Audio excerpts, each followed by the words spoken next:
Halo pemirsa Fibis News, kembali lagi bersama saya Wahyu Darta dan program Fibis Weekly Sentiment untuk IHSG, di mana kita akan kembali membahas bagaimana potensi pergerakan dari IHSG untuk pekan ini. Sebelumnya kita akan mereview dulu bagaimana performa dari Bursa Saham Indonesia selama pekan lalu. Dapat dilihat bahwa pada pekan lalu Bursa Saham Indonesia secara umum mengalami penguatan, namun penguatan tampak tidak terlalu signifikan. IHSG tercatat naik sebesar 0,66% ke posisi 4.633,108. Sementara itu untuk indeks saham-saham blue chips yaitu indeks LQ45 juga tercatat naik sebesar 1,75% ke posisi 777,659.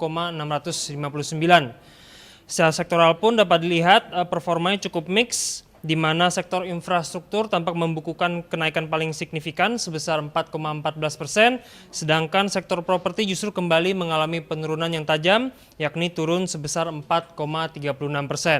Selanjutnya kita akan lihat faktor fundamental apa saja yang berpotensi mempengaruhi IHSG pada pekan ini.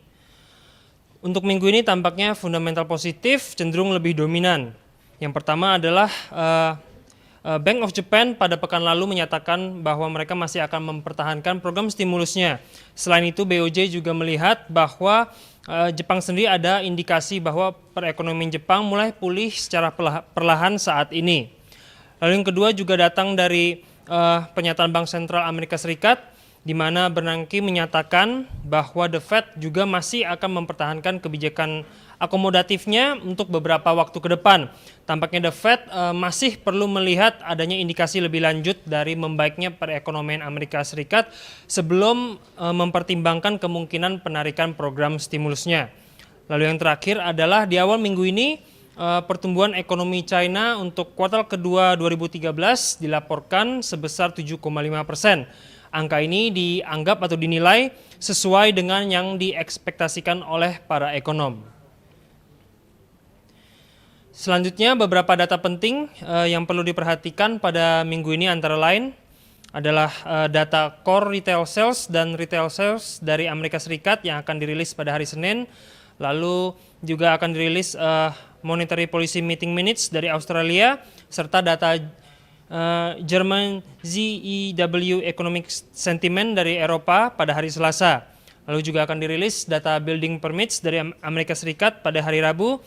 Lalu yang terakhir adalah data klaim pengangguran serta data Philly Fed Manufacturing Index dari Amerika Serikat yang akan dirilis pada hari Kamis mendatang.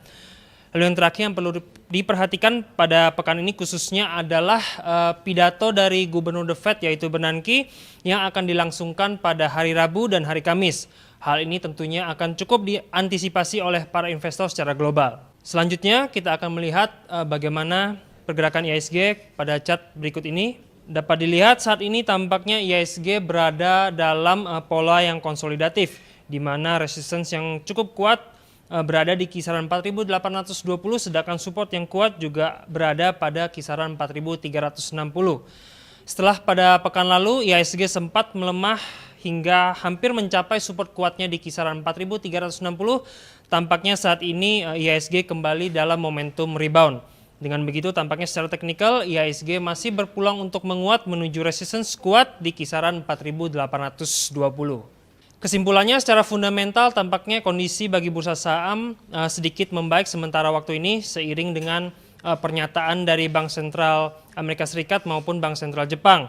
Secara teknikal pun saat ini tampaknya IHSG masih berada dalam momentum rebound untuk kembali menguji resistance-nya di kisaran 4.820. Baik pemirsa, demikianlah Fibis Weekly Sentiment IHSG untuk kali ini bersama saya Wahyu Darta. Selamat berinvestasi dan salam Fibis.